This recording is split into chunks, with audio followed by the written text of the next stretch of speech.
Dzisiaj lista, na którą wielu z Was czekało, czyli lista motocykli dla wysokich. W tym przypadku będzie to do 15 000 złotych. Jak możecie zobaczyć, jesteśmy idealnymi osobami, żeby taką listę właśnie robić. Ja mam 1,80 m, ty delikatnie ponad 1,70 m. Jest Delikatnie. to oficjalne info. Delikatnie. 1,72 m mam. Także zaczynajmy.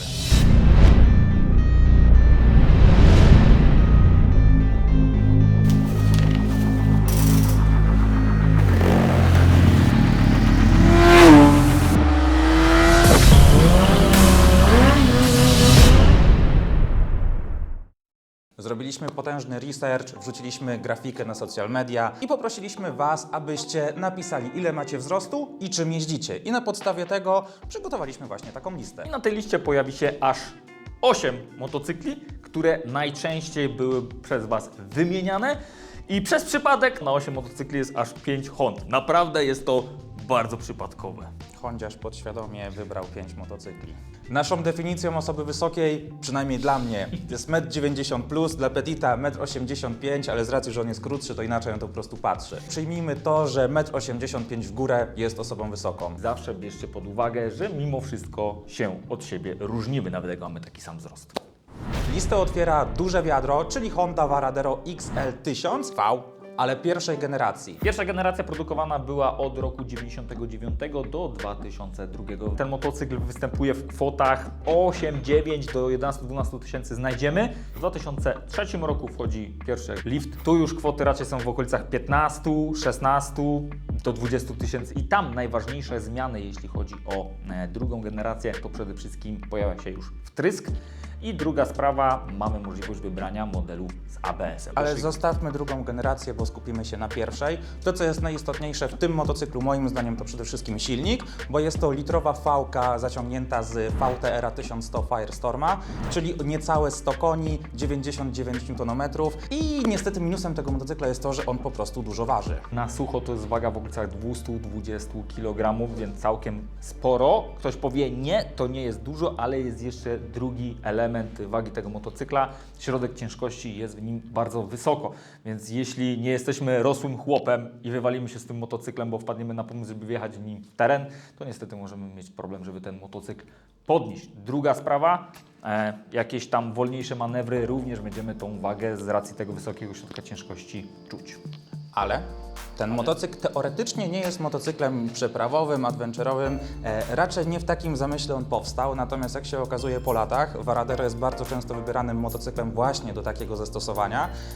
Prosty przykład, Emil, mechanik, którego bardzo pozdrawiam, bo pewnie będzie to oglądał, ma Varadero i to, co on z nim robi, jest naprawdę ciężkie do opisania dla osoby, która tym się nie zajmuje, bo to ile razy on tym motocyklem jeździł i go topił, i przewracał, i go tyrał, i go katował. I on się wciąż nie popsuł. I tu w tym przypadku warto wspomnieć, że on ma właśnie drugą generację, czyli tą SD02. Ale kończąc pierwszą generację, to co jeszcze trzeba wspomnieć, skrzynia 5-biegowa i niezawodność. Dlaczego warto wybrać duże Varadero? Przede wszystkim świetny silnik, bardzo dobre hamulce, ale nie można zapomnieć o wygodzie samego motocykla i o tym, że jest tam po prostu dużo miejsca. Przez co osoby wysokie odnajdą się jak u siebie. I to, że jest bezawaryjny. Zostajemy przy Varadero, ale tym razem XL125V, czyli po prostu przy małym tak zwanym Varadero, choć ten motocykl mały nie jest. O lata produkcji to jest 2001 aż do 2016 roku, a jeśli chodzi o kwoty tego motocykla, to za pierwsze roczniki 2001-2003 musimy wyłożyć w okolicach 11, 12, a nawet 13 tysięcy. Jest to motocykl ze względu na swoje gabaryty i wiele innych elementów, o których zaraz wspomnę, bardzo pożądanym motocyklem w swojej klasie. Ten silnik, mamy tam V-kę. Po pierwsze jest bardzo elastyczny, ciągnie od samego dołu. Druga sprawa, jest to jeden z mocniejszych silników, też w klasie 125 i bez problemu osiągają prędkość 100 km na godzinę, a nawet 120 i to bez jakiegoś większego wysiłku.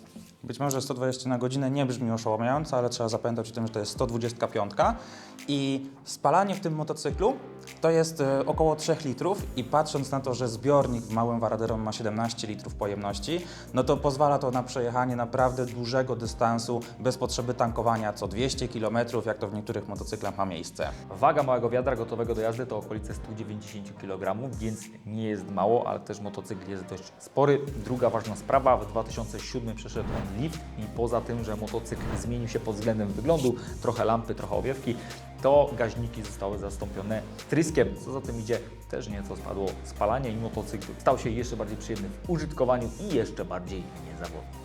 Małym wiadrem na pewno zainteresują się osoby, które posiadają kategorię A1 bądź też B od 3 lat, szukają sprzętu niezawodnego i są przede wszystkim wysocy.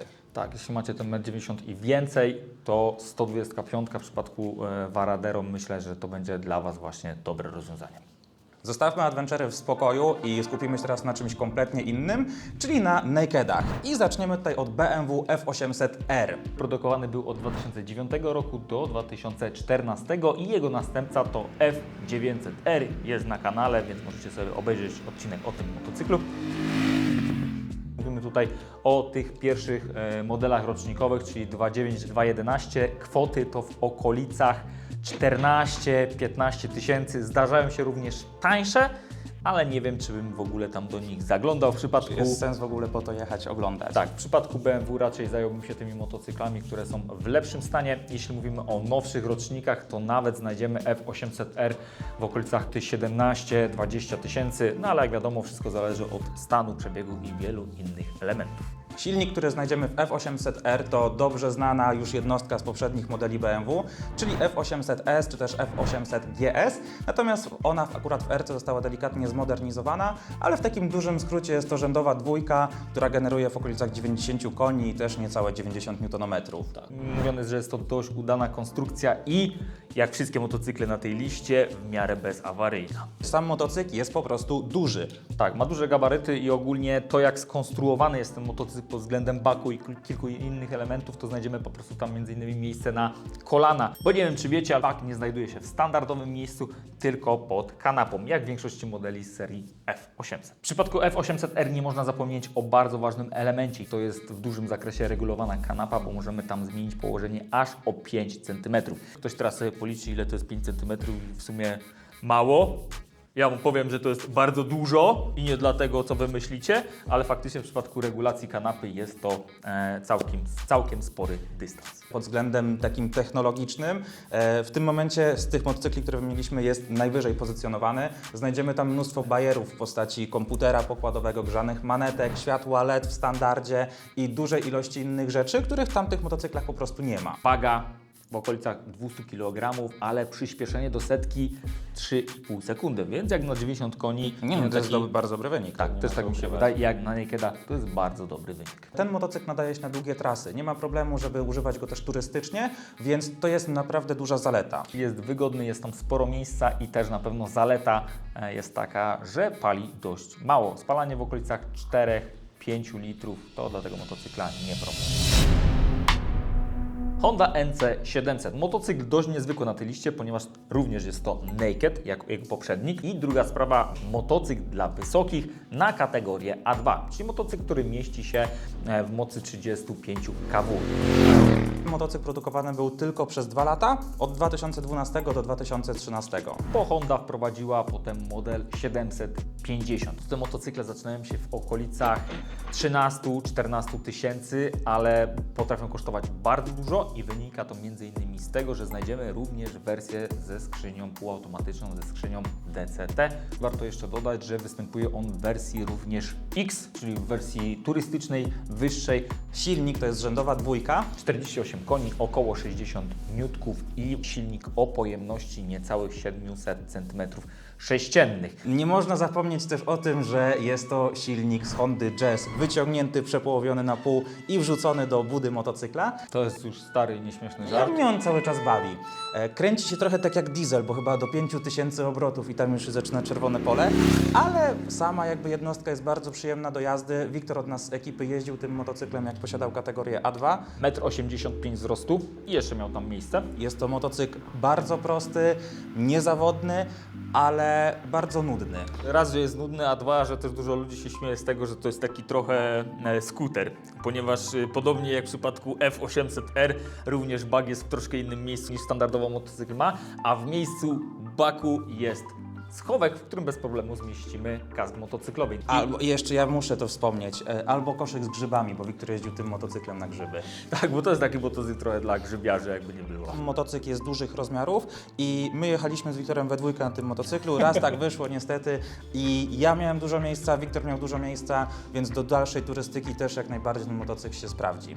Jak to Honda NC700S jest motocyklem niezawodnym, motocyklem wygodnym i uwaga, motocyklem, który dość mało pali, bo tam spalanie kręci się w okolicach 3,5, maksymalnie 4 litrów, więc faktycznie jest bardzo dobrze.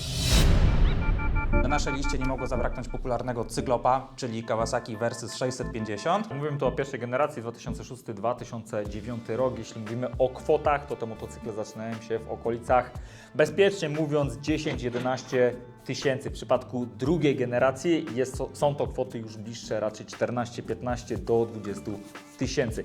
Silnik, jaki znajdziemy w Versysie 650, to niecałe 650 pojemności, 649, 2 cylindry w rzędzie, moc 64 konie i 61 newtów. Ten motocykl to jest naprawdę taki roboczy osiołek. Jest to motocykl, którym bez problemu pojeździmy po mieście, sprawdza się tam idealnie, ale z drugiej strony, jeśli chcemy zrobić dalszą trasę, to również Versys 650 jak najbardziej się sprawdzi. Jeździłem zarówno tą pierwszą generacją, jak i tym najnowszym motocyklem i jest to motocykl, który bardzo, bardzo długo chodził mi po głowie, bo nawet byłem kilka razy zobaczyć jakieś tam kilka ofert, bo chciałem ten motocykl kupić. To, co dostajemy na papierze w przypadku mocy tego motocykla, może wydawać się mało. Kiedy wsiadamy na ten motocykl, okazuje się, że jednak ta moc jest wystarczająca. Naprawdę te 64 konie w tym motocyklu robią robotę i jeżdżąc z innymi osobami, bo wtedy faktycznie zaczynamy to odczuwać, tej mocy nieco zaczyna brakować i tak samo jest w przypadku pasażera.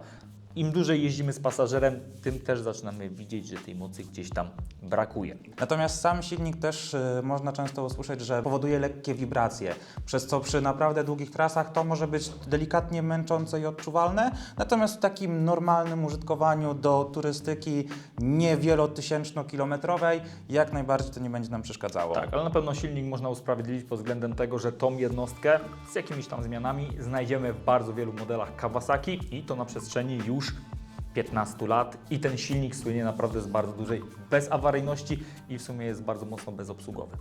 Więc jeśli przełkniemy to jak wygląda, albo jesteśmy tacy jak Petit, nie mówię tu o wzroście oczywiście, tylko że przełkniemy jednak to, albo nawet się opatrzymy, to mamy kawał świetnego motocykla. Ostatni turystyk na tej liście, ale motocykl, który moim zdaniem na tej liście jest najbardziej warty uwagi, czyli Yamaha TDM 900. Motocykl produkowany od 2002 roku do 2011 roku i uwaga, motocykl, który chodzi w kwotach w okolicach 10-11 tysięcy złotych. Można go znaleźć tanio, ale ja myślę, że zawsze warto troszkę dołożyć i wziąć motocykl po prostu w lepszym stanie. Silnik to rzędowa dwójka. Moc w okolicach 90 koni, tak samo 90 newtów. Silnik naprawdę jest bardzo elastyczny, bardzo żywiołowy jest ten silnik i to niezależnie czy jeździmy sami, czy jeździmy z pasażerem, czy jeździmy po jakichś winklach. Faktycznie ten silnik jest mocno tutaj uniwersalny. Mi on osobiście się podoba, ale tak samo można powiedzieć, że mi się Versys 650 podoba. Jest to motocykl, o którym nie można powiedzieć, że jest po prostu brzydki. Jest neutralny. Po prostu jest, nie wygląda źle, nie wygląda dobrze, ale oczywiście o gustach się nie dyskutuje, więc temat wyglądu po prostu pomińmy w tym przypadku. Natomiast sama waga tego motocykla nie jest najniższa, bo motocykl z płynami waży w okolicach 240 kg. Z racji, że środek ciężkości w tym motocyklu jest umiejscowiony dość nisko, to nie czujemy tego jak na przykład w przypadku Varadero, o którym wcześniej wspominaliśmy. Tak, TDM 900 i jego poprzedniczy, czyli 850, to motocykle, które tak naprawdę są pierwowzorem dzisiejszych motocykli, takich m.in. jak Multistrada czy nowe Suzuki 1000 GX, które nazywa się cross tourerami czy też SUV-ami, motocyklami, które wyglądają trochę jak terenowe, ale jednak są do jazdy po asfalcie. Ale nie wspomniałeś o wadach, bo akurat TDM nie jest motocyklem, który ma jakieś rzeczy, które go dyskwalifikują, natomiast największą taką moim zdaniem rzeczą, która jest najgorsza, to kłopotliwy serwis tego motocykla. A, tak. Wchodzi niestety o serwis. Nie jest to motocykl tak mocno szukam słowa, niezawodny, jak Hondy, które wcześniej wymienialiśmy, bo wymaga on trochę więcej opieki, trochę więcej troski, ale jeśli będziemy przestrzegali wszystkich interwałów serwisowych, no to ten motocykl jest, jak Petit wspomniał, pod wieloma względami może Po prostu idealny. mechanicy go za bardzo nie lubią, bo trzeba rozebrać połowę motocykla, żeby cokolwiek tam naprawić. Nie samymi adventurami, turystykami i nakedami człowiek żyje, mianowicie zostają jeszcze sportowo-turystyczne motocykle. I mowa tutaj o Hondzie VFR 800 FI, mniej więcej 9-10 tysięcy to jest ten budżet, gdzie bez problemu znajdziemy fajny i zadbany egzemplarz. Jest tego całkiem sporo na portalach aukcyjnych, natomiast same lata produkcji tej generacji to jest od 98 roku do 2001. Bo w 2002 przed motocykl, którego zresztą byłeś właścicielem, czyli... Miałem VFR 800, ale już z VTEC. To się motoryzacja w tym to miejscu już- skończyła. to już nie było Jak ty to. mogłeś to kupić w ogóle? Mi się podobało, ja nie wiedziałem, że wtedy, A jest że jeszcze brzydszy niż ten. Nie, jest ładniejszy, jakby, Jezu, nie chcę dyskutować na temat wyglądu, bo ty jesteś bezguściem. Znajdziemy tam V-kę, ale 4 cylindry, a nie 2, niecałe 800 pojemności, 110 koni. Miałem okazję jeździć na tym motocyklu, jest to maszyna, która bardzo mocno mnie zaskoczyła. Pozdrawiam właściciela motocykla, który testowaliśmy, czyli Macieja. Maciej też jest dość rosłą osobą, 1,90 m, chyba 3,94 cm, kawał z niego chłopa i bez problemu na tym motocyklu się mieścił. I co ciekawe, on nawet powiedział, że wręcz na ten motocykl wsiada wtedy, kiedy do zrobienia ma większą trasę. On nie dojeżdżał nim za bardzo do pracy, tylko jak mówi 400-500 km ma do jazdy, to wskakuje na tą maszynę i jedzie, co świadczy o tym, że ten motocykl jak najbardziej nadaje się dla osób wysokich. No. Właśnie w segmencie motocykli sportowo-turystycznych to faktycznie VFR 800 FI pojawia się najczęściej. Jest to chyba motocykl, który bardzo dużej ilości osób po prostu pasuje. Kto jeździ VFR-om, to wie, że ten silnik tam jest bardzo żywiołowy. Największą wadą VFR-ki jest przede wszystkim to, że jest to V4 i nie chodzi tutaj o sam silnik, tylko chodzi o to, żeby ten silnik po prostu utrzymał swoją temperaturę. Musi mieć dwie chłodnice po bokach i podczas jazdy w mieście czy podczas wysokiej temperatury czujemy, że te chłodnice pracują, przez co całe gorące powietrze leci na nas. I to jest chyba największa wada tego motocykla. akurat motocykl miałem okazję testować, jak była dość wysoka temperatura i było to odczuwalne. Dlatego tym motocyklem po prostu trzeba Trzeba jechać. i wtedy jest spoko. Jak to Honda uchodzi za motocykl bezawaryjny, motocykl, który jest wygodny i myślę, że na tej liście jest to jeden z największych dawaczy, nie wiem, czy tak mogę powiedzieć, to jest dawców radości i szczęścia ze względu na to, jak fajnie się tym motocyklem po prostu zapierdziela, ale nie daje tak dużo radości pod tym względem, jak ostatnia Honda na tej liście i ostatni motocykl na tej liście, a mowa tutaj o Hondzie CBR 1100XX. BB, czarny ptak, kos. Nie będziemy mówić tej innej nazwy, bo niezależnie jak ją wymawiamy, zawsze nas w komentarzach poprawiacie. Czy mówimy, Blackbeard, Blackbird, do tego jeszcze BB. mówimy tutaj o legendzie, o motocyklu, który brał udział w tym przedpotężnym wyścigu do zdobycia tego tronu najszybszego motocykla w latach 90. Ostatecznie został pokonany przez Hayabusę. CBR 1100 XX do 15 tysięcy jak najbardziej znajdziemy. Jest sporo egzemplarzy, natomiast trzeba mieć z tyłu głowy, że jest to motocykl, który jest stosunkowo starym motocyklem, bo jest on produkowany od 96 roku do 2006, więc te starsze egzemplarze z początku produkcji mogą być już niestety delikatnie zmęczone, ale nie można zapomnieć o tym, że ten motocykl 300 osiągnie. Tak, podobno. Silnik mamy tutaj 4 cylindry o pojemności 1137 cm3. Moc w pierwszej generacji produkowanej do 99 roku to 164 konie i 126 N, więc naprawdę nawet dzisiaj To jest miazga, to jest po prostu takie wartości, jakie ten motocykl generował, to ile on potrafi dostarczyć adrenaliny. I frajdy, jeśli ktoś lubi adrenalinę, jest wręcz niebotyczna. Z płynami waży ponad 250 kg i mogłoby się wydawać, że jest to bardzo dużo. I nie ma co ukrywać, sam motocykl faktycznie podczas przetaczania czy niskich prędkości swoje waży. Jest to delikatnie męczące, natomiast podczas jazdy charakteryzuje się to przede wszystkim tym, że jest on przedobrze stabilny, jest bardzo dobrze prowadzącym się motocyklem. dobrze wyważonym. Jedynym elementem takim troszeczkę wybrakowanym jest tylny zawias, że podczas jazdy z pasażerem czy przy przypadku jakiejś gorszej jakości drogi on ma tendencję do dobijania się i że jest po prostu niewystarczający. Tak, ale ogólnie sam sobie motocykl, jeśli jedziemy po asfalcie dobrej jakości, jest motocyklem wygodnym, jest na nim dużo miejsca, niezależnie czy podróżujemy sami, czy z pasażerem. I jak to każda Honda jest motocyklem niezawodnym. To jest ogólnie tytuł tego materiału, to będzie Honda jest niezawodna. Hondy dla wysokich i parę innych. Niezawodne Honda i inne motocykle dla wysokich. Poradnik. Pamiętajcie, że jest to nasza lista motocykli dla osób, Osób bardzo wysokich. tak, takich jak my, albo nawet trochę wyższych. Prawie każdy motocykl można dostosować pod siebie. Można podwyższyć kierownicę, można coś podziałać z podnóżkami, coś z zawieszeniem Kanapą. i kanapą. Natomiast warto, albo nawet trzeba przed zakupem do danego motocykla się przymierzyć. Tak, i to niezależnie, czy jesteśmy wysocy, czy niscy, grubi, łysi, czy jacyś inni. Warto jednak na motocykl wsiąść, się nawet gdzieś tam przejechać, sprawdzić, bo może się okazać, że jednak nasze nogi są tak długie i nasze kolana są tak wystające, że i tak dany motocykl nam po prostu pasować nie będzie. Dajcie znać, jakie inne motocykle dla wysokich osób przychodzą Wam do głowy. Jeśli jesteście niżsi, również jak najbardziej dla Was te motocykle są. Ja wiem po sobie, ponieważ na połowie z tych motocykli miałem okazję jeździć i nie miałem problemu ze swoimi krótkimi nóżkami. Mamy również kolejne modele do kolejnej listy z wyższą kwotą. Dajcie znać, czy chcecie, żeby taki odcinek pojawił się również na tym kanale. No i co? Myślę, że możemy powiedzieć do zobaczenia w kolejnym odcinku. I w nowym roku. Wszystkiego najlepszego.